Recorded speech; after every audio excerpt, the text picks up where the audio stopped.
if a man is selling muscles, and he's gonna what I'm noticing is when guys position themselves as single, it get them a whole lot of women followers, because a lot of women are hopeless romantics, so they feel like if they're in the comments, this man is gonna see them, and that's gonna be their love story.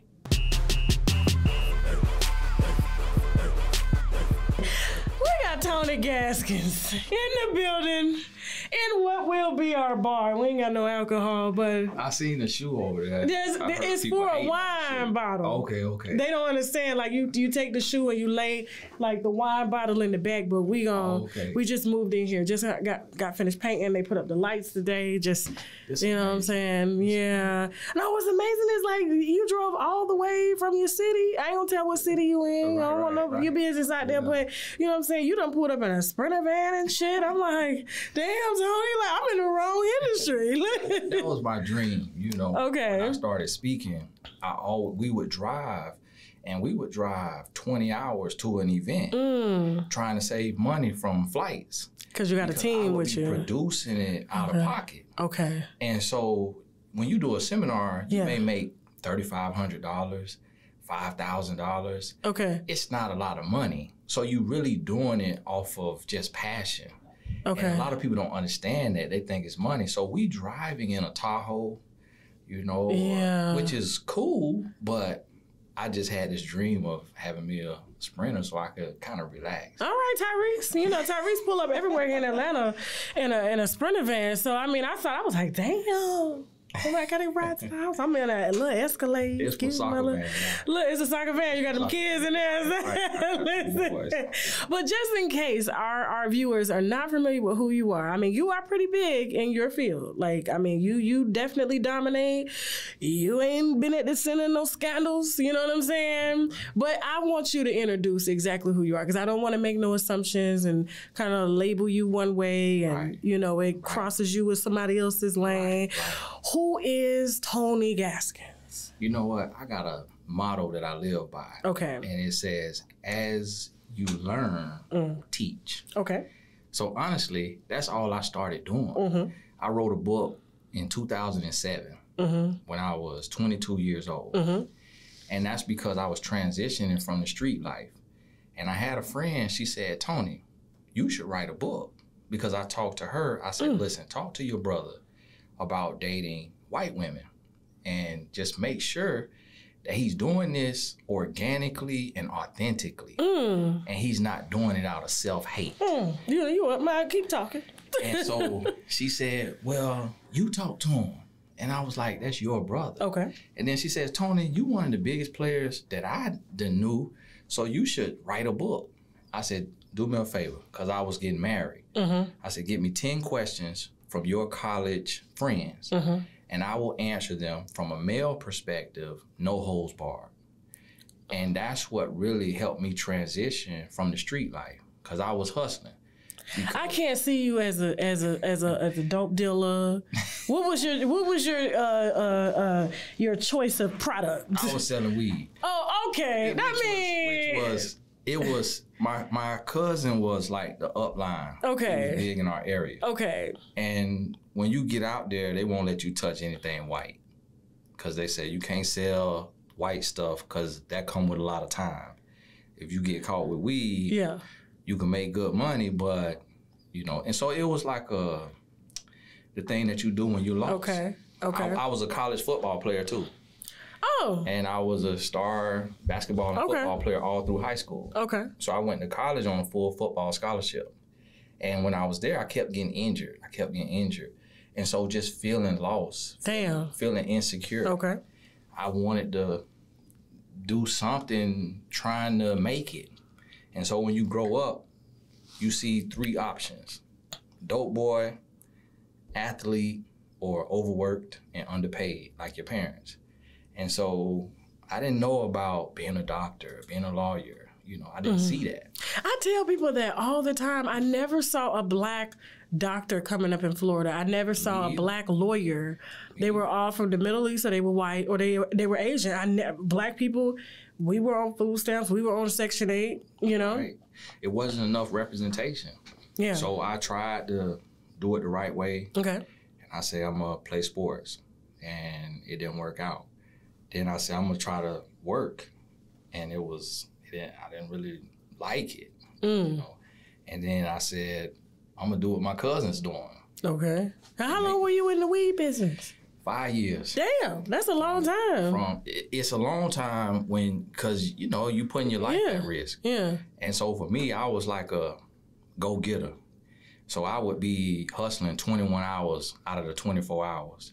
And then in your mind, you think you Scarface. So you ride around with the thing in your lap, I'm sleeping with it under my pillow. People would rob you like over weed or something like that? Yeah, because, people who are jack boys, they'll rob you for $5 because they know you got money. You the dope boy. They finna go get. Yeah. Okay. You know, so you really don't know, but you just trying to be safe than sorry. I swear I cannot see that. That is surprising. It's like, it's amazing. That's why I love doing these interviews, because you find out so much about a person. And I can see how being selling weed has really impacted your career, because you use those same, even though you ain't carrying no gun, Right. You may be carrying a gun for safety reasons, but you know, you've used that to really, you know, brand yourself and build yourself into the business that you are and the brand that you are. And so, I mean, of course, you know, it's cliche. We tell, you know, men that all the time, especially a lot of men who have gotten a lot of time behind selling weed or crack. You know, my uncle was one of the biggest crack dealers in Florida, I'm talking about. And when they took him down, they gave him 30 to life. That's what my uncle doing. Yeah. But for a lot less. I mean, because he went to trial. Yeah, my uncle, he couldn't go to trial. The feds got him. So, you know, it was like, you either gonna go to trial and still get found guilty, or you gonna take this plea. And he took 30 to life. So, and he did all 30 years. Wow. Yeah. So, my uncle, he's my favorite uncle. But anyway, so now you are one of the, do you consider yourself a relationship expert? Guru? Don't let me label you. Okay. I hate the word expert. Okay. I hate the word guru. Okay. And I hate when I look at somebody's bio and it says relationship expert. And I see a lot of guys do that. You know, some women too. Relationship expert or relationship guru. For me, I just shared what I went through. Okay. I shared what I learned. And so what happened is, when I wrote the book at 22, I needed something to push, because I had been in the streets, and then I was trying to work regular jobs, but you making $8.50 an hour. And then I got married a month after I wrote my book, and I was working at a group home. And at the group home, you make $8.50 an hour. After you do all your training, you make $9.50. But we had a son. So get married, we had a son. So now I'm a grown man trying to take care of a household. And I remember going back to the streets 2 months after we got married. And my wife was like, I told you when we got together that I would not be with somebody who lives an illegal lifestyle. I love her. And she need to be here. I love that. And she left, and I begged her back. It took about 3 days. And that's why I created the 72-hour rule. Okay. Because she had me on ice for 3 days. And so everything that I teach, I lived. And that's why I don't like the term expert or guru. Okay. But I like when you do something, if you see a hole and you see it, you walk around it, you would be wrong to not look back and say, hey, it's a hole right here. And so that's just what I'm trying to do. Okay. But what happened is, when I tried to go to entrepreneurship and teach on business, entrepreneurship, people didn't want to hear it. They so don't. I don't know why. They didn't want to hear it. So all they would ask me is relationship questions. And I think the reason being is because it wasn't a lot of black men. When I got started, online was 2009. And so what I did... you one of the OGs in this game. I was the first. Yeah, I didn't want to say that without the receipts, but I mean, coming from you, like, you've been doing this a long time. who made it popular was Steve Harvey. Okay. And he published his book 2 years after I published my first book. Mm. And when his book came out, it had a concept from my book, the 90-day rule. I called it the 3-month rule. We had the same rule, but the way his was understood is that on day 91, you can be spread eagle. When I wrote the 3-month rule, I was saying to women that a man who is serious about you will wait up to 3 months to sleep with you. And mind you, I'm writing this at 22. But for most people's life, when they look at it, they see that that's true. A lot of men, they're not waiting like they should. And so at 22 years old, I saw in my life and my experiences that men weren't waiting past 3 months to sleep with a woman. Mm. And so that's why I called it the 3-month rule. And then when Steve came out 2 years later, him being who he is, it made relationship advice popular. And I went on Oprah to tell my story of being a toxic boyfriend in college. Because I said, if I want to help, I first got to expose myself. So I went to the highest show in the land to expose myself. And then right after I did Oprah was March 19th, 2009. It was in light of the Chris Brown and Rihanna situation. So it never aired again. It was a live showing. Mm. And they could never show it again because Oprah kept saying, Chris Brown beat Rihanna. And she was supposed to say allegedly. And so I think that's why they could never show it again. Because she kept having to come back after commercial and say, I said this, but I should have said allegedly. And then right after that, the Tyra Banks show called me. And they said, we want you to come on our show with your book in hand as a guest expert. I was 25 years old. No manager, no publicist, no assistant, no team. I was pitching myself to their website every day because I wanted to expose myself and tell my story to help others because I needed something to hold on to. I needed something to give me purpose. Otherwise, I'll be in the streets. How many black men do you know at 25 that are pitching themselves to networks of that stature? First of all, like, right. You don't see that. Yeah, it's just, I didn't see First of all, it's not cool to be sitting on Oprah as a black man.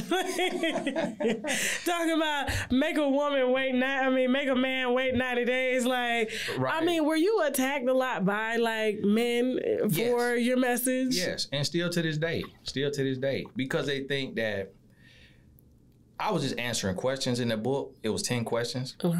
I didn't get to talk about relationship advice on Oprah. I just told my story. The producer told me, you don't give advice. Oprah's the expert. Oprah gives advice. You don't get to give advice. Because I was a self-published author at 25 with no team, with no stamp. So Oprah couldn't stamp me. I just went on there to expose myself. Because here's the thing. I believe you take your skeletons out of the closet and you send them in the field to work for you. You turn your mess into your message. Instead of trying to ride in like a knight in shining armor, like you perfect, and telling people what to do. And then you get exposed later because you've been faking it. I wanted to lead with my story and let people know I'm not an expert, I'm not perfect. Although I was young when this happened, I still was a liar, a cheater, a no good young man, 19, 20 years old. And so that kind of opened the door and I got stuck in it. And honestly, I don't like it. Aren't you supposed to? Because I tell anybody, you know, because my husband and I, we've been married. We just celebrated 15 years this year. So, and, you know, we had an interview the other night, and they were like, have you guys ever had any infidelity? We got married 3 months after we met. We've been married 6. Do the math. Yes. I feel that, and not just on his side, my side too. You know, we were very young. I met my husband when I was 23, you know, and, you know, he was 25. And so, you know, we had a lot on our plate. And just like you know, we got married, found out I was pregnant, and then life hit you in the ass, you know what I'm saying? And, you know, I feel like some men, you know, find solace in drugs, alcohol. Some men find solace in other women. You know what I'm saying? And so just to kind of mask the problem, but that's not the issue. That's not the real issue. And so it's just kind of, you know, a way to cope at the time. And so, you know, like I tell everybody, he never cheated on me. Contrary to what anybody would say, he never cheated on me, and I never cheated on him, because what I did was what I wanted to do, and what he did is what he wanted to do. But it had nothing to do with me. I never questioned my value as a woman or as a wife. I knew what, you know, at 23, hey, this is what I presented myself as is. This is what it's going to be. So, but I feel like 19, 20, 21, 22, all the way up until a man's about 28, I wouldn't say they're supposed to be cheating, but I don't think they should be in like these serious relationships if they can't be honest, because women will respect them more. But I don't see anything wrong with a 19-year-old being a liar and a cheater. What else would you expect them to be? Like, he had 19 and 20. You know what? That's what my wife would tell me. Okay. Like, when I wanted to go back to my ex and apologize for being a liar and a cheater when I was 19 and 20, because I met my wife at 21. She was like, Tony, that's a play type of relationship. I think, even though it's serious, I think for her, she was kind of like, don't go back and open something up when that everybody goes through that. She was like, that's not, you know, and I respected that as a woman, because I didn't want to go and mess with a emotional bond with somebody that I had been with for 2 years, had their name tattooed on me, and I'm in a whole new relationship and I'm married. And so out of respect, I said, I'm gonna make my apology to every woman that I told a lie to, that I mistreated. And a lot of people kind of looked at it like, well, when you're young, 15 is when I lost my virginity. 23 is when I got married. That's kind of late for a boy, though. It was. I had friends 12, 13. Right, with grown women. But I was raised in a strict household. Okay. You know, my dad was a assistant pastor for a long time, and then he became a pastor when I was 14. So I was in a backslidden state when I got in trouble. You know, when I was doing that, I went to jail in the 9th grade. I lost my virginity in the 9th grade. So I just was. Them pastor kids, y'all be the worst. You know why though? It's not that. Y'all be the worst. It's not really that pastor kids are the worst. Yeah. It's really spiritual warfare. You think so? Yeah, because like if you are the one that you are called to be good, that's who bad want the most. The evil don't want somebody who already living evil. Evil wants somebody who you supposed to be good. Because if evil could get somebody who look good to do bad, then it says this is all fake. Well, what about the church ain't real? Kids having to live up to their family's standards and not be able to feel like they can make a decision because dad's a pastor, mom's the first lady, everybody's watching them. And I think the normal growing pains of any life, I just feel like it's not fair. And so then when you see the pastor's kids out here trying any and everything under the sun, it's like, let me go ahead and get it out, because I know one day I'm going to be called to this podium or be called to service. So I feel like whatever I'm going to do, I should do it now. You're right. You're 100% right. Really? And it's like, I ain't no well, yeah, I am, but my dad. You're trying to prove to everybody that you're normal. Okay. You're trying to prove to everybody that you know different than them. Okay. And so it makes you overcompensate. You do the most. It's just like the softest guy become the most ruthless dope boy, because he was the softest. He was the one that was well to do. He was the one that was overlooked. Okay. And so he get out there and he try to show himself. So for me, when I went to jail for stealing, the guy I was with was a pastor's son. So it's like, I call it spiritual warfare. And it, you know, I went through that until I got my head on straight. Okay. And it honestly was my wife that helped me just by standing her ground. You know, she's not a ride or die. Mm-hmm. She don't move like that. She will leave me in a heartbeat if I'm not doing right. But as long as I'm going in the right direction, she'll go with me. And that's why we going on 15 years of marriage. And so I speak from a place of a healthy relationship and from a whole place, because I didn't grow up in trauma. Okay. I didn't grow up, you know, being abused. I was not touched as a child. And this is what I see with a lot of men who giving relationship advice. They speaking from a place of pain. They speaking from a place of trauma. They speaking from being upset from being raised by a single mother. They speaking from the pain of being bullied by other men, being overlooked by women. And so they get a platform, and in a way, it's kind of like they want revenge almost. Somebody got to pay. And that's what kind of gives relationship advice this toxic idea to where people despise it, because they don't look at it as somebody just like them. They look at it as somebody trying to tell them what to do and judge them. And so for me, I just rather share experiences. Okay. I mean, like I said, you've been, you know, in this game for a long time, like the original. You got this started. And I think it's kind of unfair for people to not give you your credit. You know what I'm saying? Like, if we're going to be honest, you know Steve Harvey. We know where he got a lot of his information from. And so, you know, I'm going to leave it at that. You know, we all know how he moves. But in this climate now that we're living in, see, I find it very hard. And that's why I want you back on my show. Like, and we'll come to you to make it easier. No. It's a getaway. A getaway. So you're like, yeah, we're going to Atlanta. Okay, cool.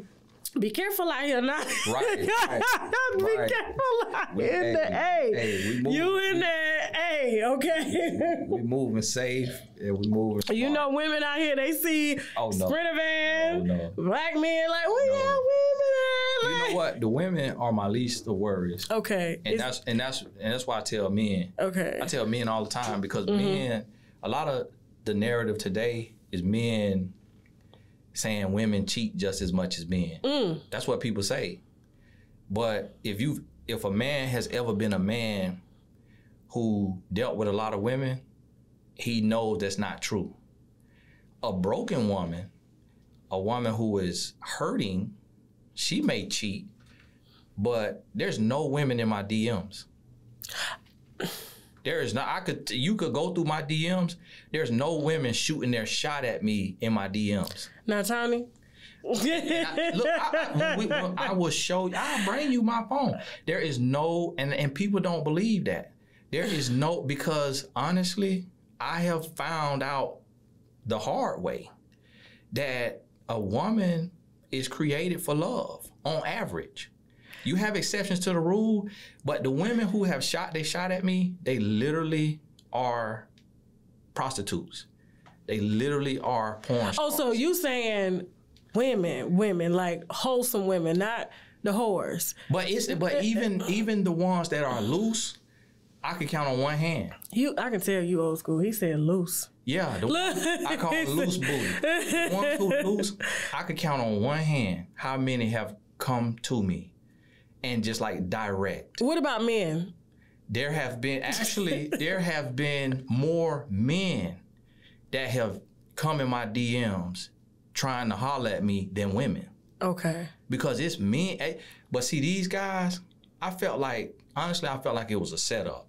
I remember calling my daddy. I'm like, this man done wrote me talking about, I'll suck the skin off your... Oh, wow. I said, what is this? He's doing better than women out here. I said, what is this? And one time when I was in the streets, I remember, I'll tell you no lie, because real story. Okay. I was sitting on the toilet, and we had flip phones back then. Okay. And I get a text from one of my clients who would buy weed from me. Okay. The text was from this man. It said, hey, I want to know, can I give you head? And I promise you, if you let me give you head, you'll never go back to another woman. I dropped my phone. And you were sitting on the toilet? I was sitting on the toilet. That's why I can't even lie to you about it. I was sitting on the toilet, and I was floored.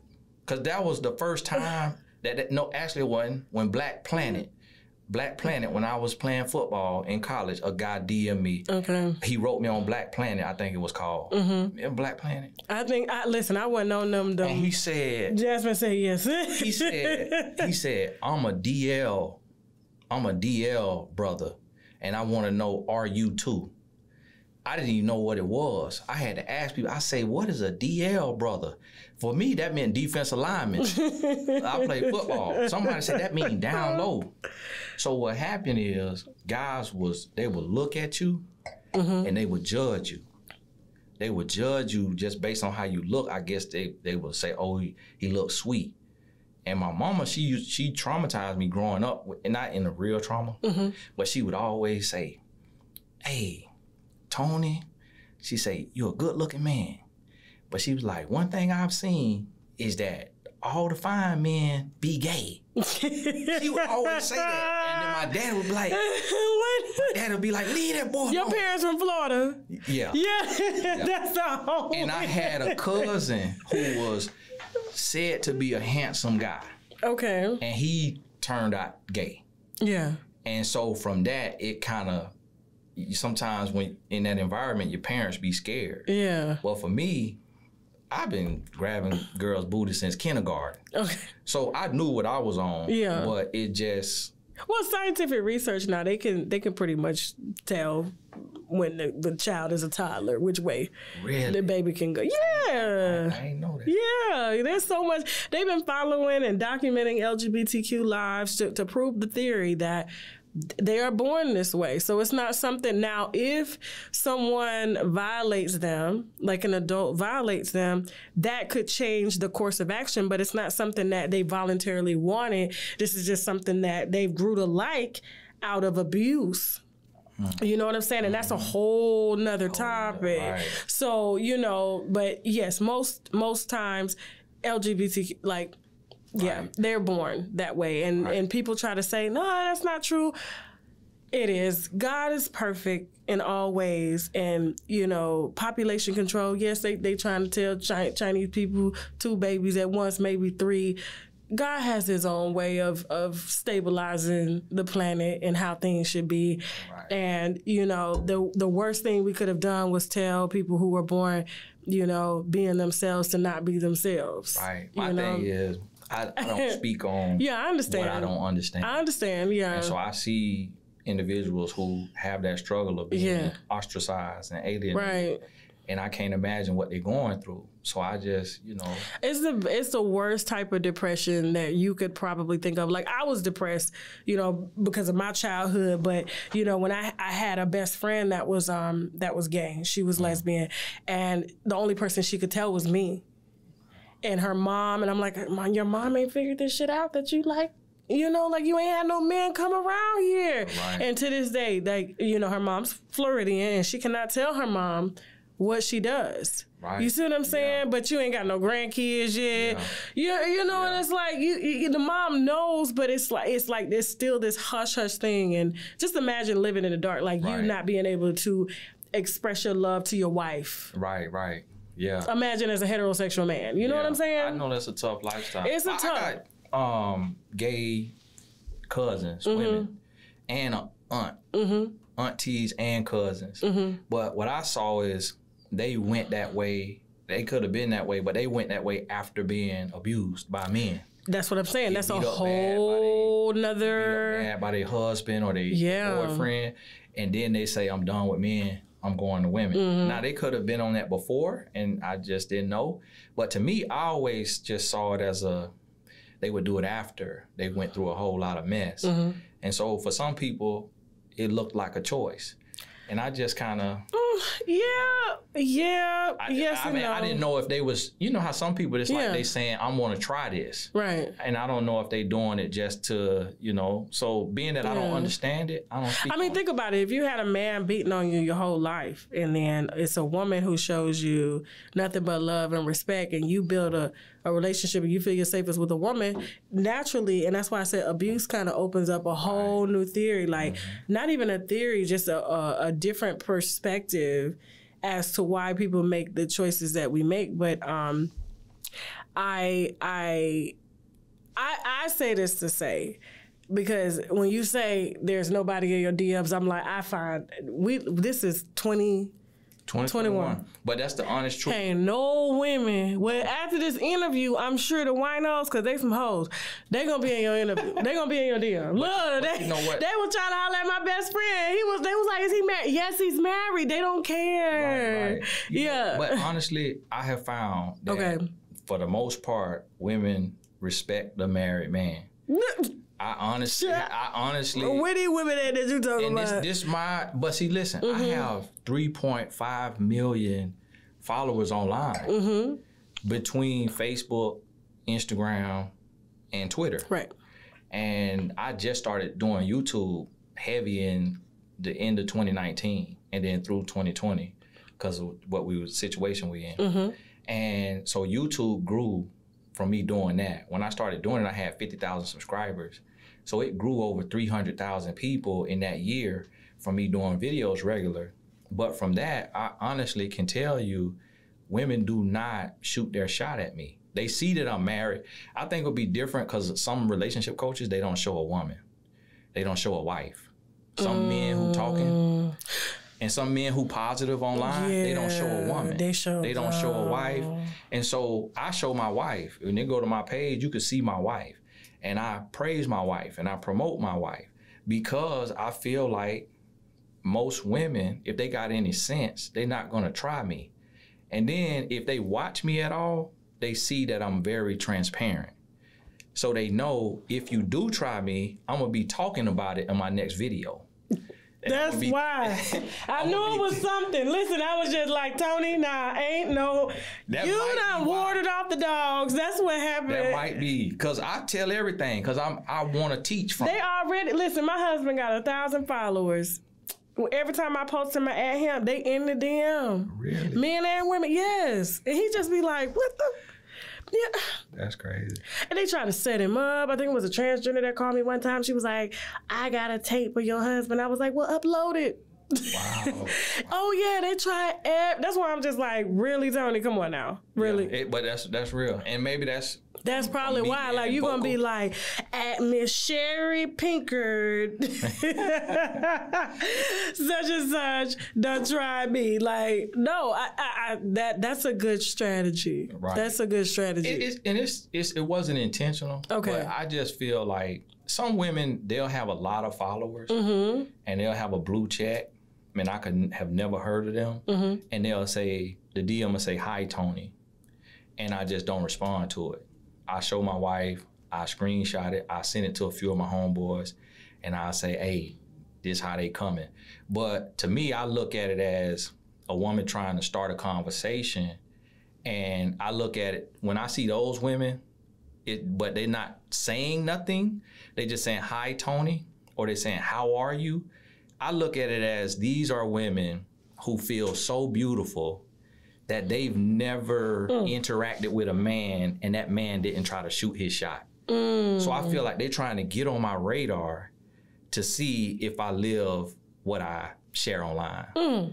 And so I don't even respond. I just leave it. I ain't never even thought that deep of it. That's actually pretty... Yeah, because that's how a lot of women who are quote unquote classy, they may not, or... They don't want to appear thirsty. Right. They don't want to seem thirsty. They want to open the door and see if you're going to walk through it. Exactly. And so that's how I look at it. So I don't respond. And the reason why I don't respond is because in my bio, it says email. And so you could click email. If you're serious. And if it's about business, you could email me. And I'm like, everybody grown. You know how to reach people if you want to reach them. So why you in my DM? So I'm not finna talk in a DM. Yeah. And so I leave it there. That's really good. See, boundaries. See, I think a lot of people, especially the ones that you put on inadvertently, like, and they don't give you the credit that you deserve, should have probably been watching you and listening to you. You know what though? On how to move in these streets. Like, you know what? The guys who have come up and the guys who have fell off. Yeah. Some of them I met, and the other ones, they never reached out to me. So some of them would reach out to me and be like, hey, you know, how did you build your brand?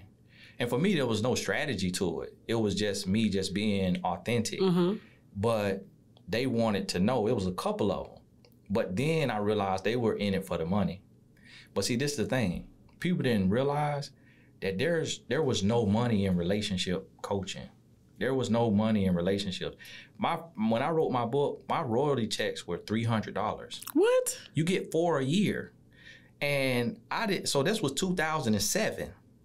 I didn't get a check for speaking until 2010. What? So I had to go, my first speaking engagement was at Bethune-Cookman University for $65. And I drove there with my dad. And so there was no money in this. I had to do it off passion. It's a big check. Off purpose. But now it's still not a check. It's still not a check. What it is their personalities. It's not relationship coaching.